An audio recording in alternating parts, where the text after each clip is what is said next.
Hello team, welcome to another ATP Geopolitics video with myself, Jonathan M.S. Pearce. This is a Ukraine war news update, the second part thereof for the 15th of June 2025. We're going to do a geopolitics video. I haven't done a geopolitics news video for some time, so I thought I'd throw one in for today before I shoot down to the public house to talk broadly about this stuff with my mates.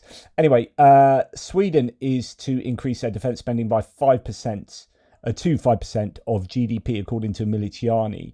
That's incredible. Now, Swedish viewers out there, I'm not looking into details of this, and it'll probably be a long way off in terms of trying to structure the time frame for reaching that pretty incredible goal. But it just goes to show how serious these Scandinavian nations are, Nordic nations, in terms of their defence, in terms of spending and supporting Ukraine, and also what an incredible addition Finland and Sweden have been to NATO. It's a real net gain for NATO having them on board. Now, we're going to Poland next. Poland has earned 8 times more from Ukrainians than it provided them with aid, according to the United Nations. So it's noted that Ukrainians and Poland formed 88.7 billion generated 88.7 billion for the GDP in 2022 to 2025, while the amount of Polish aid to refugees and Ukraine amounted to 10.9 billion. Wow, that is pretty incredible. And we know that Poland's been doing pretty well economically speaking, as far as comparatively within the EU. It's been a boom time there for many years. Largely because of them benefiting from the EU. It's interesting. Someone below, a Danish person, says, "Yeah, pretty sure Denmark's economy right now is booming thanks to Ukrainians. You didn't just fill labour gaps; you brought actual life back to rural towns everyone else gave up on. While our own youth run off to Aarhus, Aalborg, and Copenhagen." You have the lights on in the provinces. I'm one of those who grew up in the province and now live in the city myself, so it's not like I'm pointing fingers. Interesting. Same in Poland. Ukrainians better adopt in the province than big cities. That's really interesting. I wonder if anyone's got any other sort of viewpoints on that and experience of Ukrainians revitalizing areas as they have come from Ukraine. Right.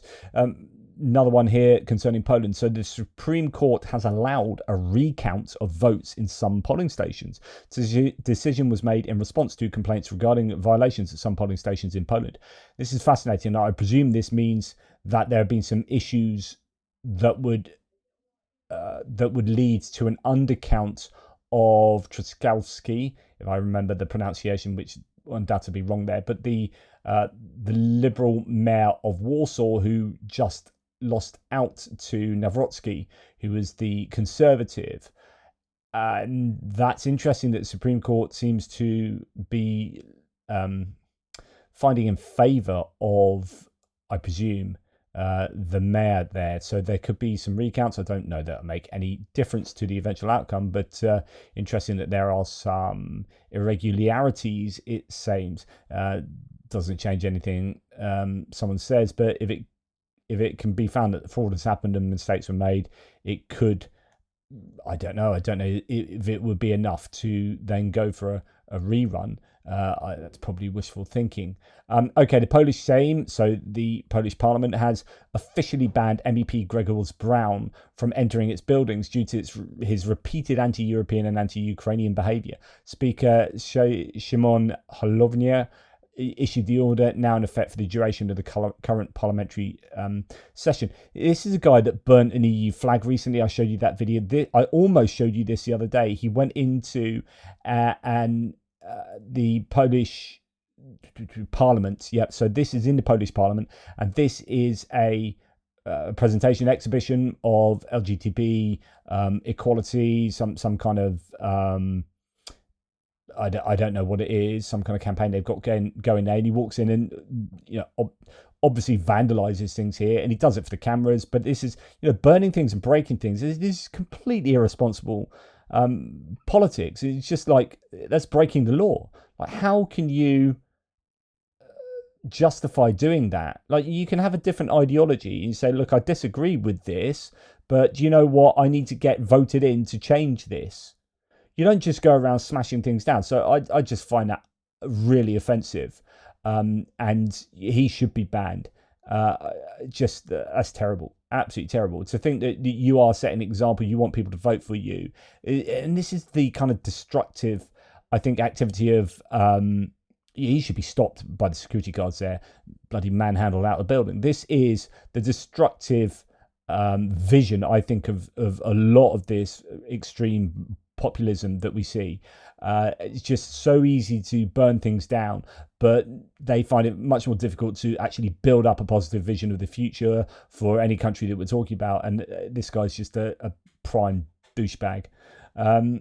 Right, we got Peter Shihato, the foreign minister for Hungary, saying that on Monday in Luxembourg, we will protect Hungarian families from being blackmailed by Zelenskyy into paying 2 or 3 times more for utilities than they have been paying for so far. On Monday, a big battle will take place in Luxembourg, because on the agenda of the Council of Energy Ministers is a proposal of von der Leyen and Zelenskyy, which they want to force us to stop buying natural gas, oil and nuclear fuel from Russia. So this is a phasing out of dependence on Russia. And of course, the Hungarians are big fans of that. And so they are going to fight that tooth and nail.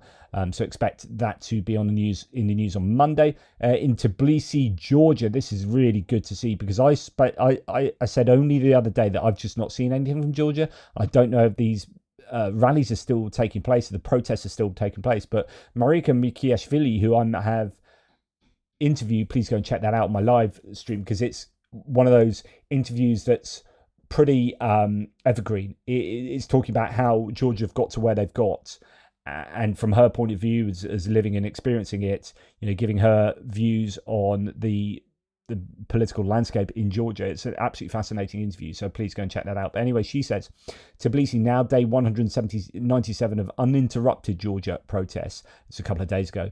A F Russia, F the Georgian dream, shout the chants. A tent is now there too, by the way. And I was talking about there needs to be kind of permanence, object permanence. There needs to be some kind of, I think, full-time existence in these places, physical existence in terms of, I say infrastructure, it's probably the wrong words. If you go back to, someone in the threads today said, I've just rewatched Winter on Fire, which is the absolutely insanely good, in fact, one of the very best documentaries I think I've ever seen in my life, on Netflix, but it's also free on YouTube, called Winter on Fire. If you haven't seen it, you absolutely have to see it. Why have you not watched it? And it's an extraordinary documentary detailing the Euromaidan protests back in 2014. Now, that protest had this kind of permanence where there was like an encampment in that square, and that's kind of what the Georgians need, because if it's more sort of transient, turn up, do your protest, go away, then I think you need to really have a kind of a sense of, right, come and get us, come and rip all this down, and you want that confrontation. This is where we get onto discussions, and we can go to the protests, the No Kings protests in the United States. You know, there's a time and a place for peaceful protests, right? But for a regime like the Georgian Dream, which is getting more and more authoritarianism, has gone over the kind of tipping point that the United States, I think, is inching towards. I don't think peaceful demonstrations will affect too much of a change, and I think even Martin Luther King was aware of this. I think there's some quotes from him about sort of how not violence necessarily, but totally peaceful demonstrations have a time and a place. But I think they will struggle to affect a change in an authoritarian government. They'll just go, yeah, whatever, not really bothered. You carry on gathering and singing songs and chanting, well, buddy, for you guys. When it starts getting a bit violent, and no one wants violence, right? But if that's the only option to affect a meaningful change, then it might have to get to that kind of stage. And I think setting up shop in the middle of Tbilisi might be a way to bring that about. But then it seems weird for me, like advocating for getting to a place of violence. but it appears that 197 days of non-violence hasn't changed anything. I don't know. Let me know what you think, because that's an uncomfortable thing for me to say and to advocate. But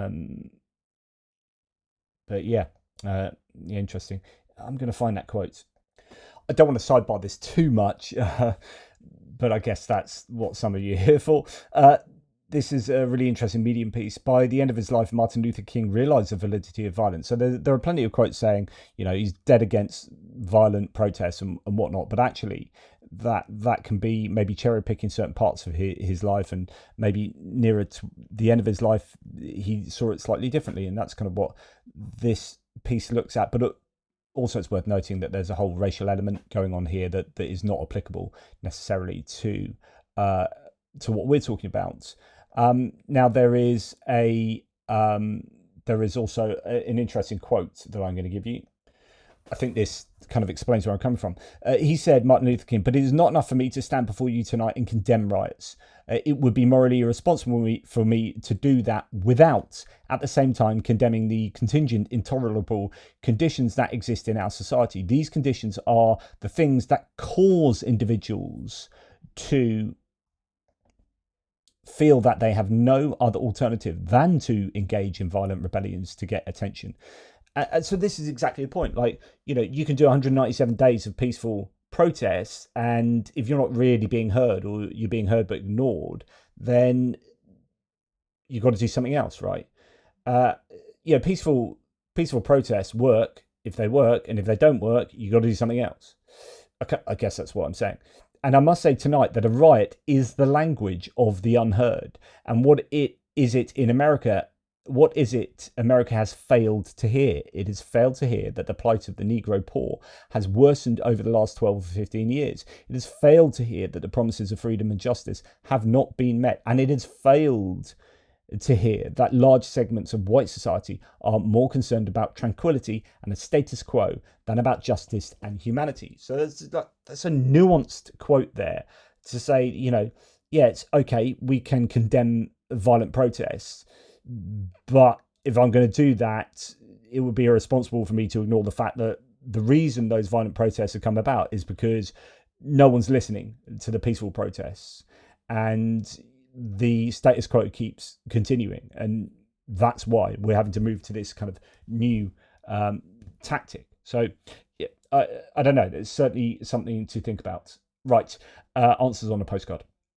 Okay, G7 nations are ready to cut Russian oil price cap without US support, says Reuters. This is something that we are going to see or not going to see as the G7 meeting takes place, I think this week, I think tomorrow, is it? According to the agency, the initiative to lower the cap from $60 to $45 per barrel is being pushed by the EU and the UK with backing from Canada and several other G7 countries. There are positive signals from Canada, UK and possibly Japan. We're using the G7 format to try and get the US on board, a source told Reuters. The report notes that the US approval isn't strictly necessary. The UK dominates maritime insurance and the EU influences much of the Western tanker fleet. However, Washington's support remains a key factor due to its control over dollar transactions and the global banking system. We really would like the US to be in agreement with these kinds of decisions. Now, talking about sanctions and whatnot, the number of those who support the bill, so that this is Richard Blumenthal and Lindsey Graham's bill on devastating sanctions against Russia, is growing in the US Congress, says Lindsey Graham. We now have more than 84 co-sponsors, more than 84, I don't know, 85, in the Senate, and 70 co-sponsors in the House of Representatives on a bill to impose severe sanctions and tariffs on Russia and its financial backers, he said. Now, if he's talking about 70 co-sponsors in the House, then that's likely to include a number of Republicans, which would easily, I would have thought, put the bill over the finish line in both houses there. And that's significant. Now, there are attempts to water it down. Graham and Blumenthal are under a lot of pressure from the White House. It looks like Trump really doesn't want to do this. And if he doesn't want to do this, you can argue it won't get done. There'll be levers pulled and pressure applied to all sorts of people, including Lindsey Graham himself, who hitherto has capitulated pretty easily to the pressure of Trump, even in the context of, especially in the context of Ukraine, you can argue. Okay, so Russians have struck, and this happened the other night, and on the massive strike, I think it was in Kiev, then June the 9th to 10th. Russians struck the Boeing office in Kyiv in a deliberate attack on US business, according to the Financial Times. Now, there's quite a lot of talk about this at the moment, and it's significant because one of the theories that has been proposed by Donald Trump himself is that US business existence and investment in Ukraine should be enough to deter the Russians from attacking. So the minerals deal, the idea for Trump is we don't need to have a backstop to allied forces, peacekeeping forces in Ukraine. So the US doesn't need to do that because we're going to sign a minerals deal, and that should be a deterrence to Russia. And they won't attack if they know that there are American workers in mines and here and there. And then Boeing office gets apparently purposefully targeted by the Russians, and that completely blows apart the argument that Donald Trump and others are proposing. So the damage to the US aerospace company's facilities was done during Russia's mass drone attack on Kiev on the 9th to 10th, and it is by, as the Kiev Independent here reports, a deliberate attack on US businesses there. So certainly one to think about. Now, what do we have here? So George Conway quoting from New York Magazine, quote, "There's nobody in Secretary of Defense's office," so Pete Hegseth's office, Secretary of Defense for the Department of Defense. There's nobody in the Defense's office at this point that has any sophistication. They don't have the experience, one source described a long-time Pentagon employee discussing the lack of readiness in the office, close to tears, saying the department is so effed. Another quote here, "Pete is playing secretary. He's not being secretary." And when you've seen him interviewed recently in the select committee hearings or whatever you call them in the United States, he has given some pretty embarrassing answers showing a fundamental lack of knowledge. And I think this is a real problem. You've got someone who's in charge of 3 million people and a $1 trillion budget who is playing at being secretary, not really a serious person. As many people have said, this is an unserious administration, and nobody that's being appointed has any real experience. In fact, I'm going to find you something on this. I was going to leave this for one of my US videos, but it's this guy. And this is, one out of so very many. The intern in charge, meet the 22-year-old Trump's team pick for the person to lead terrorism prevention. 1 year out of college with no apparent national security expertise, Thomas Fugate is the Department of Homeland Security official tasked with overseeing terrorism prevention. And this is absolutely, I think, shameful. Trump appoints a 22-year-old ex-gardener and grocery store assistant to lead US terror prevention. And as long as you are saying the right things on social media, as long as you are an influencer doing, saying the right things in the right places, hey, you can lead the US terror prevention unit. It's just absolutely incredible. So lots of people have been talking about this. And so then to go back to this idea that, there's nobody serious, nobody in the Def's office at this point has any sophistication. They don't have the experience. People are close to tears. The department is so effed. You think, oh, what's all this? These are just liberals crying their tears. Bottle those lib tears up and drink them. Okay, fair enough. But, let's look at some of the data. And this is just one of so many that we've seen appointed where you're thinking, really? Pete Hegseth himself, it's like, I've said this before, like he's supposed to be like a level 4 where normally you'd have a level 10 person in as Secretary of Defense. He is just woefully inadequate to do the job. He's been found not to know what he's talking about, doesn't know about Kaliningrad. If you're talking about pulling out NATO forces from Eastern Europe and then you don't really understand the context, the history, the strategy, I don't know. It's just, it blows my mind. So, you get people like this being, you employ clowns, you get a circus, right? Yeah. Then, as if that wasn't bad enough, you got Jeffrey Sachs becoming even more ensconced in the Russian world, going off to that recent forum in Moscow with Alex Jones and Sergei Lavrov, organised by Alexander Dugin, and you think, and George Galloway and all these ne'er-do-wells. Jeffrey Sachs is in there. It's supposed to be a fairly upstanding, albeit I think erroneous, political realist, with quite a background of speeches and books and whatever. But actually, he's just gone right in the deep end of pro-Russian ideology. Then comes back from that and has a bloody interview with Tucker freaking Carlson, who says the following: desperate regimes like the Ukrainian regime will gamble the world for their own survival. It's our job to understand that American foreign policy is not to support a reckless Ukrainian regime. Given the number... So calling it a reckless Ukrainian regime, and it's not our job to support them. It's not our job, not the American job, to support a reckless Ukrainian regime. Given the number of leaders we've taken out, and actually, that's another thing that, in fact, I'm going to pull that forward to here. So Tucker Carlson is wondering why the US doesn't take out Zelenskyy. Given the number of leaders we've taken out, couped, assassinated, overthrown in color revolutions, whatever, same effect, regime change, why not do that to Zelenskyy? Given the number... Tucker Carlson is just, I'm just asking questions. Why don't we assassinate Zelenskyy? Just asking questions, not a problem. These people, though, are at the heart of the Trump administration. They are White House adjacent. They're not in official positions, but his son, Tucker Carlson's son, is the head of the press for JD Vance. He's JD Vance's spokesman, I think, or speechwriter, is he? That's Tucker Carlson's son. Tucker Carlson is thick as thieves with so many people in the White House. And I'm sure Jeffrey Sachs is Grimer worm-tonguing into people's ears. And you wonder why Trump has just the completely wrong strategic approach to foreign policy, but to Ukraine. This is why. It's absolutely stunning.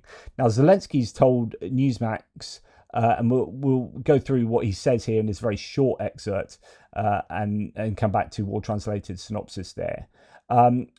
This looks like, well, first of all, he's speaking to Newsmax. If you don't know Newsmax, they sit to the right of Fox News. So Fox News is the state propaganda arm in the United States of America, supportive entirely of the GOP, of the Republican Party, and particularly Donald Trump.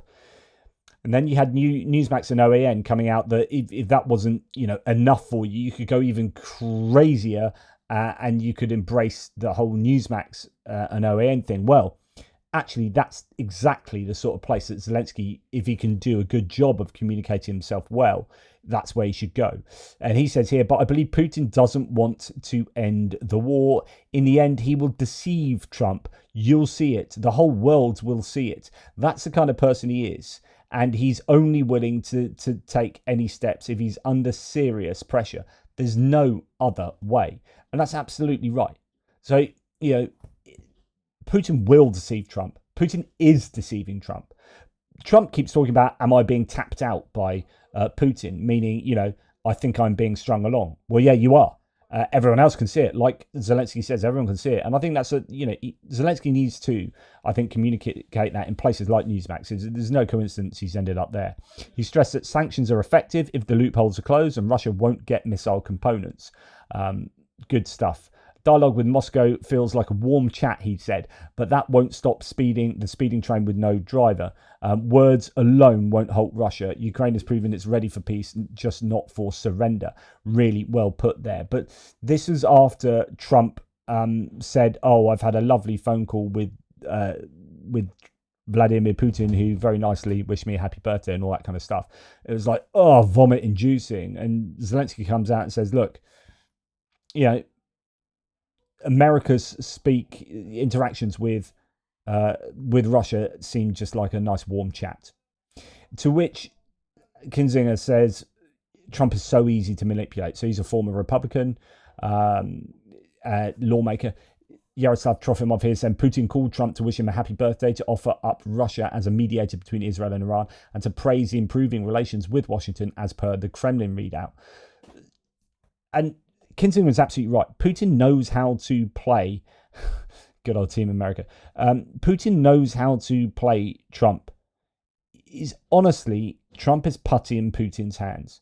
Really, really is. Now, we've had the No Kings protests against the rising authoritarianism in the United States. And here we've got, I mentioned there was in fact, you see it on here, the banner, at the end here, it's beginning to look a lot like Russia. And I said these people look like they might be Pussy Riot affiliated because they're wearing those, that headgear. The Pussy Riot were a band that were basically arrested in Russia. I think one of the most controversial things was did they sing in a church or something, or there was some issue with them doing something in a church, and anyway some of them I think got put in a gulag.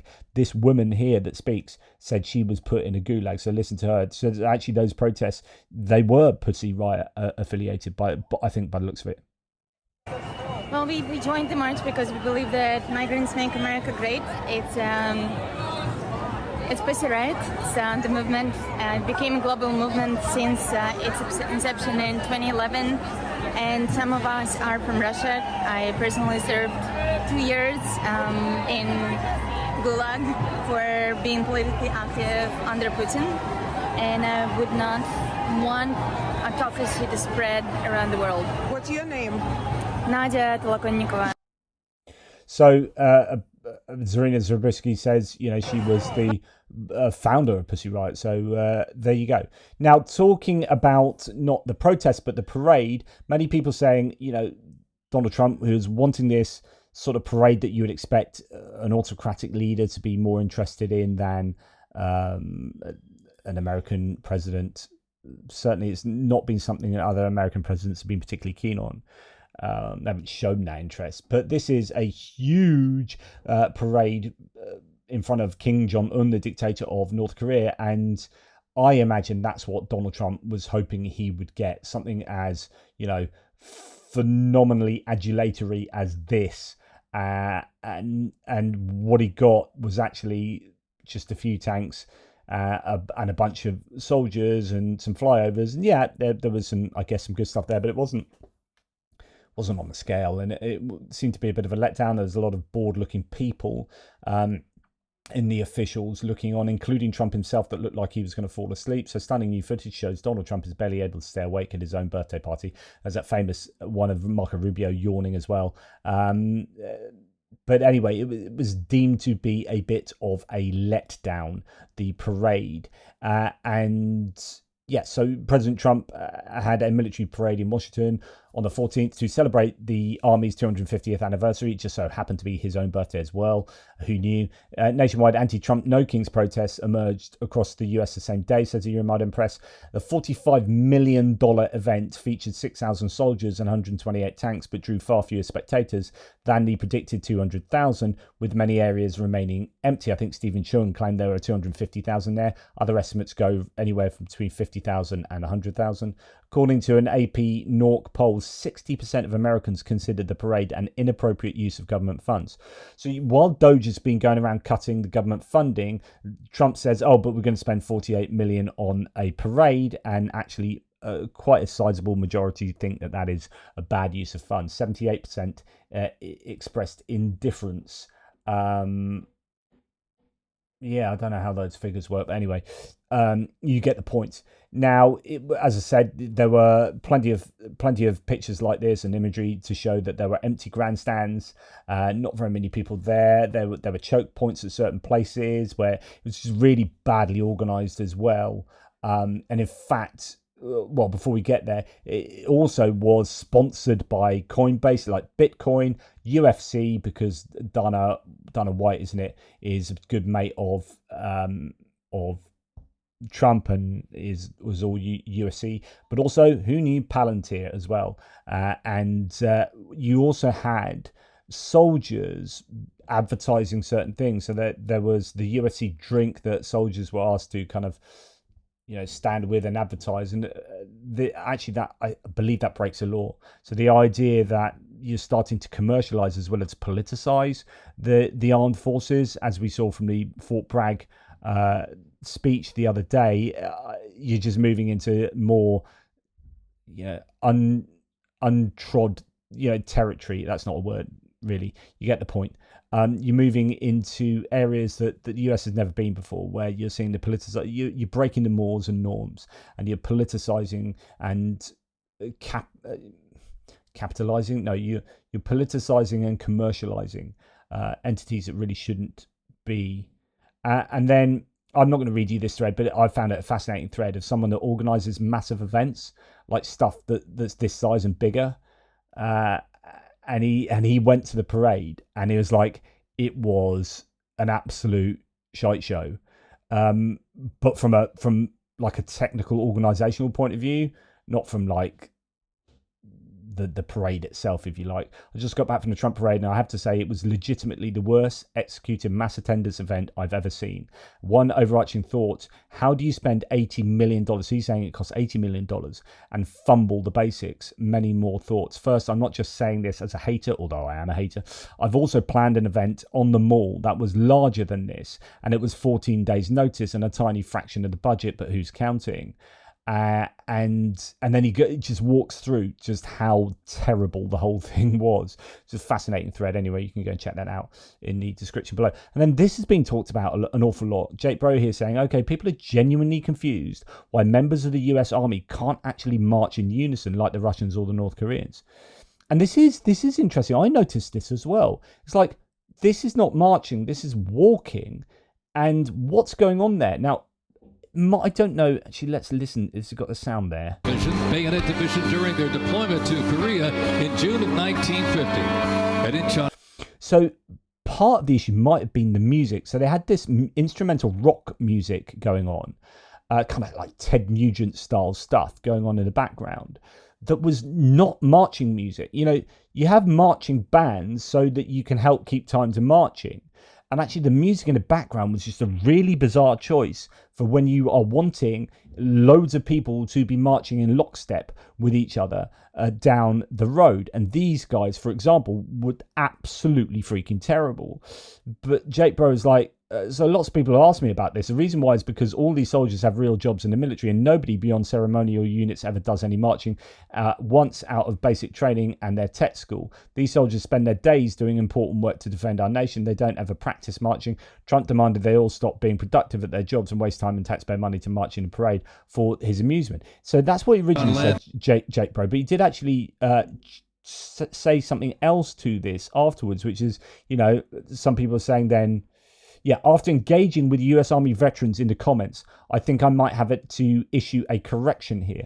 These guys do or should know how to march and could have if they wanted to. They probably just didn't care about this parade at all and put in zero effort. And I would say that's probably more like it. So, first of all, he's saying, yeah, they don't really know how to march. But no, it could be a statement. Or the music is just the completely wrong choice for marching. But whatever it was, it just added to the general sense that this certainly wasn't the kind of parade that you would see in North Korea with like inch perfect choreography and lockstep marching and whatnot. Right, so let's see some good news from an American here. Met with Howard Buffett, a true friend of the Kherson region. I've discussed, by the way, Howard Buffett previously as being the single biggest individual donor to Ukraine. In fact, far more than many other countries around the world as an individual person. So we discussed future plans, says Alexander Prokudin. He confirmed the support will continue. It was also a pleasure to receive the book Courage of a Nation, honest and powerful. I'm grateful for his strong commitment to our region.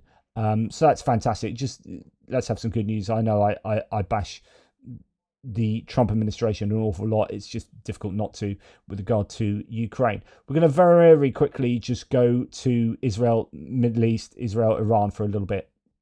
And a lot of talk about this wouldn't have happened if Trump hadn't pulled out of the JCPOA, is it? The Obama era agreement on Iran, the Iran nuclear agreement. There are lots of people saying that Trump came in Trump 1.0 and said, I'm going to undo everything that Obama has done, irrespective of whether it is decent or not. A decent policy, I'm just going to undo it because Obama did it and I hate Obama.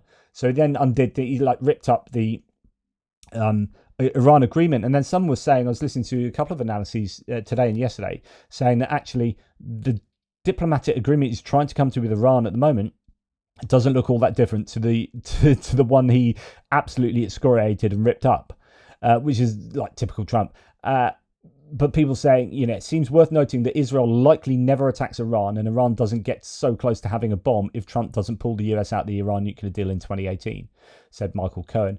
Tommy Vitor from Pod Save America says Trump's decision to pull out the Iran nuclear deal just because he hated Obama was obviously a huge mistake at the time, and that has metastasized into this disaster. It's worth going back in time, actually, and listening to a bit of Trump. So here he is way back when. Our president will start a war with Iran because he has absolutely no ability to negotiate. He's weak and he's ineffective. So this is the time when he's right in the middle of negotiations with Iran, and Israel don't care and then just go and do what they want. If you haven't seen the last Israel-Iran update I did, go and watch it. Go and watch the end of it, where I excerpt the analysis from Alistair Campbell and Rory Stewart. It is so on the money, and it's this idea that actually, where Trump here is saying that Obama is weak and ineffective. Actually, Trump appears to be weak and ineffective because Putin ignores everything he does, and so does Benjamin Netanyahu. And he's not got anywhere with these three major areas. So Israel, Gaza, Israel, Iran, or Iran on its own, and Russia, Ukraine. And he appears to be walked all over. He is really, really weak. So Putin ignores him and Netanyahu ignores him. So it turns out I now remember why I wanted so much to include the Israel-Iran stuff in this video, because this excerpt from the end of the video where I showed you the previous quote or section from is diamond, and it's so important for our geopolitical understanding of the world.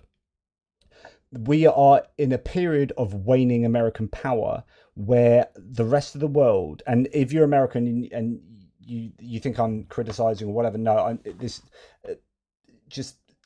honestly listen to this, because I think it's really important. There are things that are taking place in the world now that wouldn't have happened, say, 30 years ago, that wouldn't have dared to have taken place. As I mentioned, Putin and Netanyahu just simply ignoring American wishes. So, for example, there are claims that I was not informed in advance about the US intention to reduce. This US administration lied when it said it didn't want Israel to attack Iran, anonymous Israeli officials say. So Axios is claiming that there's been, there is a claim that calls into question whether Trump really wanted to make a deal with Iran, or whether he was just pretending so Israel could complete its preparations while lulling Iran. I think this is what Trump would want you to believe now, that actually, yeah, secretly we did want Netanyahu to do this, and actually we weren't really so anti-Israel doing this to ruin the diplomatic relations between us and Iran. No, I actually think Trump really wanted to do the deal to get that Nobel Peace Prize, along with doing a deal in Gaza, or with Gaza, and then doing a deal concerning Ukraine and Russia. And Israel just, I think, ignored the US, and now he's had to post hoc rationalize the attacks on Iran by Israel. The Axios article says Trump and his aides were only pretending to oppose an Israeli attack in public and didn't express opposition in private. The goal was to convince Iran that no attack was imminent and make sure Iranians on Israel's target list wouldn't move to new locations. Netanyahu's aides even told reporters that Trump tried to stop an Israeli strike in a Monday call, but officials now say the call was about coordinating the attack. I don't know. There's also a claim that Trump has vetoed an Israeli plan to assassinate Iran's supreme leader Khamenei in recent days. So that's I just wanted to present that as the other side of the coin, that actually this was all with the complete say-so of the US rather than catching the US off guard. I generally think it's sort of it caught the US off guard, and I think you can read that from a number of different data points that I talked about previously. And I think you've got a case of, I'd agree with that, Alistair Campbell, Rory Stewart here, that after the fact, Trump is now trying to take responsibility for or be seen to condone what Israel have done, because he kind of has to in order to keep ahead of the game and in order to show to his audience that he's kind of in control. But I think what you're seeing in the world is, with the US deciding to isolate itself from global affairs, pulling out of Europe, telling Europe it needs to pay more into their own defences pay more for their defence as a percentage of GDP to qualify for NATO, and you need to look after your own problems, and we're not going to invest so much in European security in terms of resources. We're going to pull troops and stuff out of Europe. You're on your own there. We're going to concentrate on China, but actually we're going to be taco. Trump always chickens out. We're going to threaten China, but really capitulate whenever we're put up against it, and then Israel does whatever it wants to do, and it appears that there's nothing we can do no, the other way around, actually. There's nothing Israel won't do, because they know that the US won't really be in a position to stop them. And there's this sense that the US is declining in its power around the world, soft power and maybe even hard power, as it's kind of scaling back. And that is emboldening people to just take risks in a way that they otherwise wouldn't have. But I think all the indications are this is not what Trump wanted, and it happened in a time and a way that Trump didn't want. I mean, there's another question from Elsie. Do you think the US will secretly be happy it's happened? If so, why? I mean, the only way in which Trump is going to be happy it's happened is that it, I suppose, gives him a excuse for why his peace negotiation failed. You can say it wasn't my fault. Israel bombed the nuclear weapons program, but then he's got to be clear on whether he asked them to do it or whether he didn't ask them to do it, and whether he knew they were doing it and let them do it or didn't let them do it. I think fundamentally, though, in relation to Elsie, there isn't any upside really for the US in the long run. Listeners, like all of us, I guess, will we are frogs in boiling water. We're not understanding how quickly and fundamentally the world has changed. I mean, remember, in the last few weeks, we were also on the verge of a major armed confrontation between Pakistan and India. Yeah. Where planes are being shot down. I mean, this is a very, very... these are the beginnings of an indication of what happens as the global world order disintegrates. The canaries in the mine are those first movements by Putin going into Crimea, going into Ukraine. Then we have Israel, Gaza. But increasingly now, what we're going to find, I think, is that the US has lost any ability, any leverage, and it's lost it for a couple of reasons. Firstly, it's lost it because of this taco point that Mooch keeps making, which is that Putin has suggested that you can do what you want and Trump won't respond. But the second bigger point is that there's no longer any... Underlined by the issue of China and tariffs. Underlined by China and tariffs. You also, though I think another bigger point, is that when you've no longer got an idea of what America wants, what is its global order, what are its values, Is it in favor of peace? Is it in favor of international development? Is it in favor of international law? Is it in favor of international security? Does it want to defend international borders? Honestly, this is such an interesting topic here.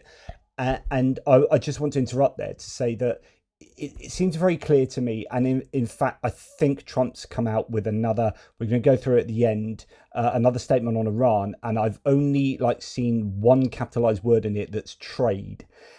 I think the narrative, the vision of the world that Trump has in mind is trade. It's all just about making money and trade. But there's no kind of vision about the ideology of democracy, of freedom anymore. That the US is somehow this representation, this beacon of liberty around the world. And you can argue whether it ever really was that, but there was certainly, at least the pretense it was, there was certainly the perception among many that it was, and many countries aspired towards being more like the United States.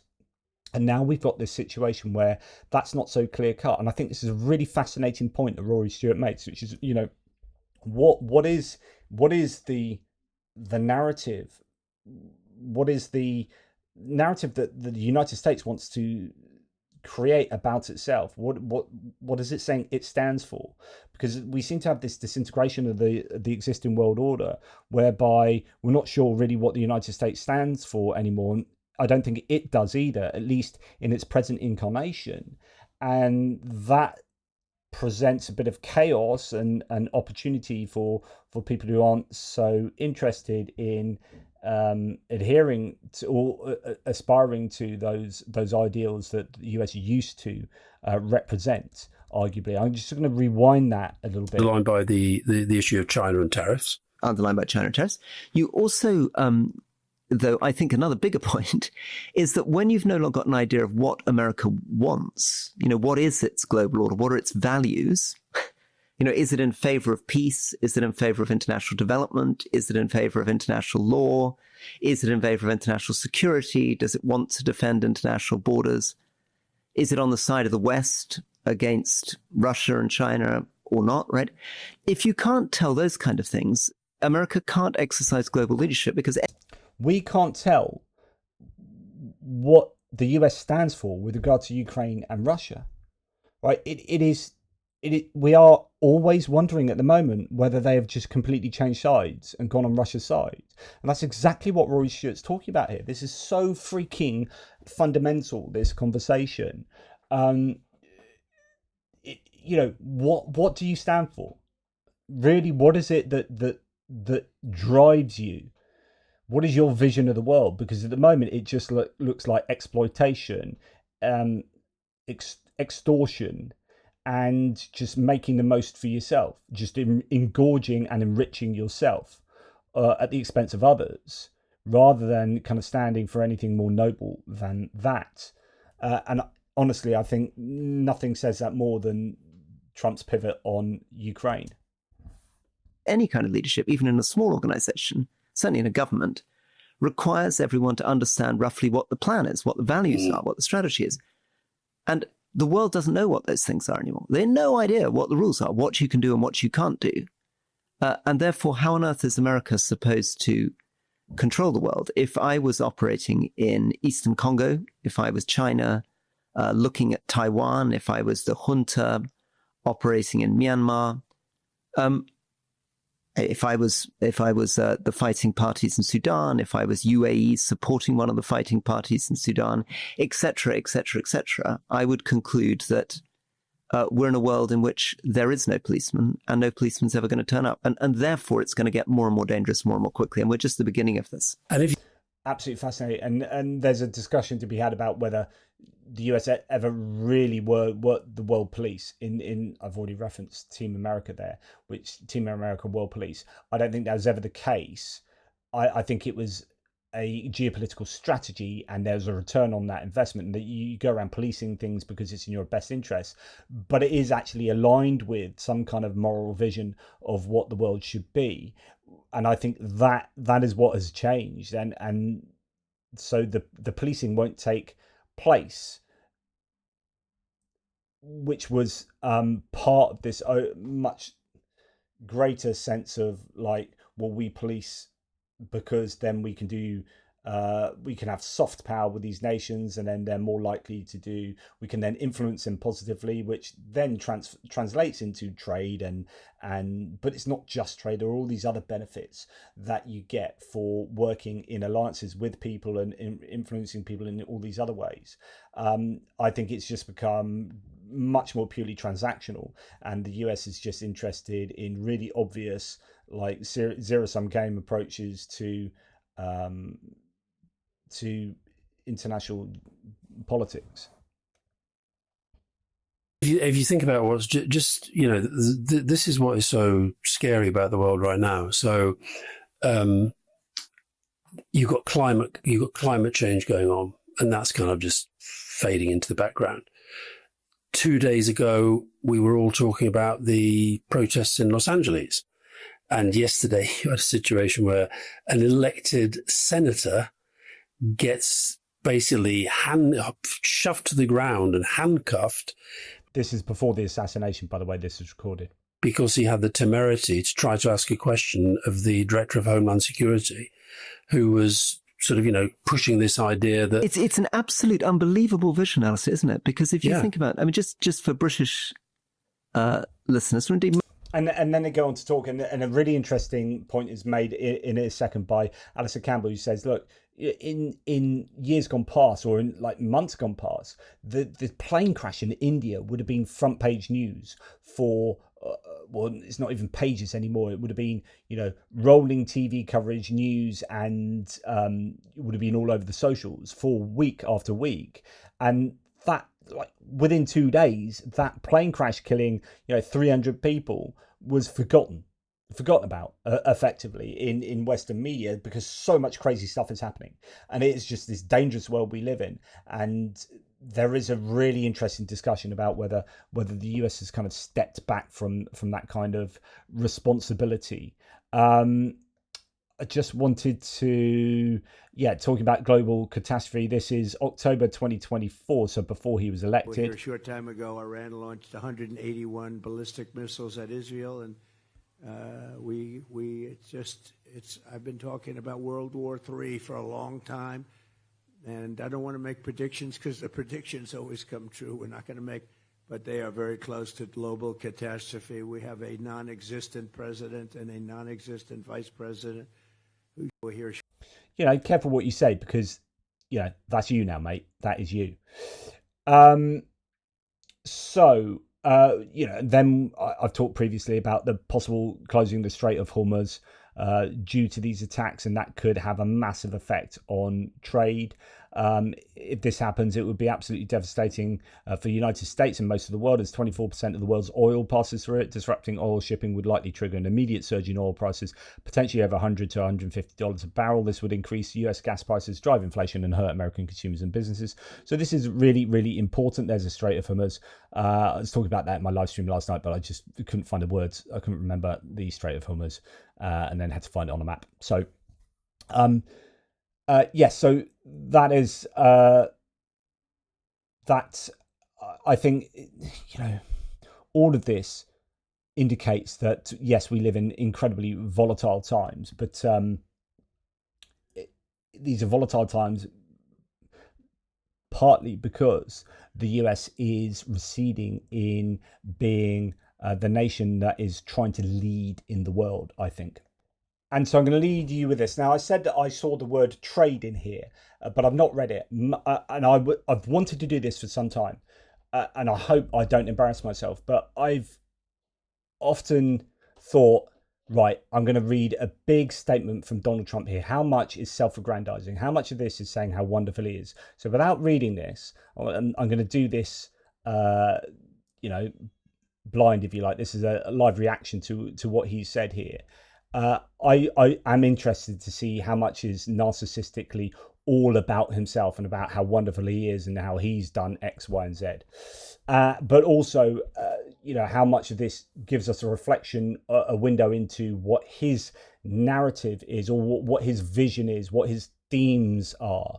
So Donald Trump here on Iran and Israel. So Iran and Israel should make a deal and will make a deal, just like I got India and Pakistan to make in that case, by using trade with the United States to bring reason, cohesion and sanity into the talks, with two excellent leaders who were able to quickly make a decision and stop.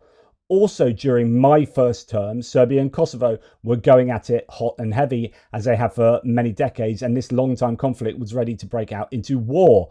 I stopped it. Biden has hurt the longer-term prospects with some very stupid decisions, but I will fix it again. Wow, so this is fascinating. So this is exactly that. This is like, look how amazing I am, look what I've done. I did this, I did that, and I will do this. And even gets in and attacking Biden. Like, just, he's still going on about Biden.